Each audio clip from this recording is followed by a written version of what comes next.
नमस्कार विद्यार्थी मित्रांनो, तर माझ्या YouTube चॅनलमध्ये मी तुमचं सहर्ष स्वागत करीत आहे. तर तुमच्यासाठी एका महत्त्वपूर्ण विषयावरती व्हिडिओ घेऊन आलो तो म्हणजे महाराष्ट्र शासनाच्या जलसंपदा विभागामध्ये जी भरती प्रक्रिया सुरू आहे, तर त्याच्या रिस्पॉन्स शीट त्यांनी काय केलं की प्रसिद्ध केलेली आहे. तर तुम्हाला त्या रिस्पॉन्स शीटसाठी जर पाहिलं, तर इथे जाऊन काय करायला लागेल, आता तुमच्याला लिंक देतो मी. तर इथे जाऊन क्लिक करायला लागेल पहिलं तर सगळ्यात पहिलं. त्याच्यानंतर इथं लॉग इन करायला लागेल. ओके.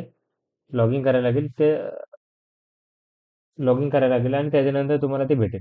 तर पहिलं तर सांगायचं झालं तर ही जी परीक्षा झाली होती, ती जर बघितली तर याच्यामध्ये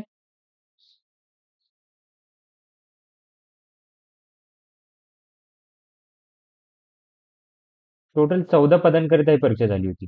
ओके. तर त्याच्यामध्ये बघू शकता तुम्ही की सहाय्यक भांडारपाल आहे, कनिष्ठ सर्वेक्षर आहे, त्याच्यानंतरनं कालवा निरीक्षक आहे, मोजणीदार आहे, दप्तर कारकून आहे, त्याच्यानंतरनं अनुरेखक गट ब आहे, प्रयोगशाळा सहाय्यक गट क आहे, स्थापत्य अभियांत्रिकी सहाय्यक गट क आहे, त्याच्यानंतरनं सहाय्यक आरेखक आहे, त्याच्यानंतरनं आरेखक गट क आहे, भूवैज्ञानिक सहाय्यक आहे, कनिष्ठ वैज्ञानिक आहे, निम्न लघुलेखक आहे आणि वरिष्ठ वैज्ञानिक सहाय्यक गट ब हे आहे. तर हे पदांकरिता आहे. तर त्यासाठी तुम्हाला काय करायला लॉगिन करायला लागेल इथे. ओके. लॉगिनमध्ये इथे तुमचा युजर आयडी टाकायला लागेल, की तुमचा रजिस्ट्रेशन नंबर, त्याच्यानंतर पासवर्ड आणि हा कॅप्चा टाकायचा आहे.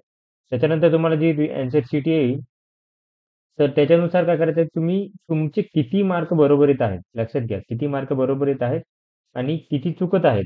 तर त्याचे काय करायचं मला सांगायचं आहे, की त्याच्यानुसार तुम्हाला किती मार्क पडत आहेत, ते तुम्हाला माहिती द्यायची आहे त्याची मला. कमेंट बॉक्स आहे ओपन, तर कमेंट बॉक्समध्ये तुम्ही तिथे काय करू शकता, माहिती देऊ शकता. ओके. तर अशाच महत्त्वपूर्ण अपडेटसाठी माझ्या चॅनलला सबस्क्राईब करा, व्हिडिओ लाईक करा आणि इन्फॉर्मेशन मित्रांसोबत शेअर करा. धन्यवाद.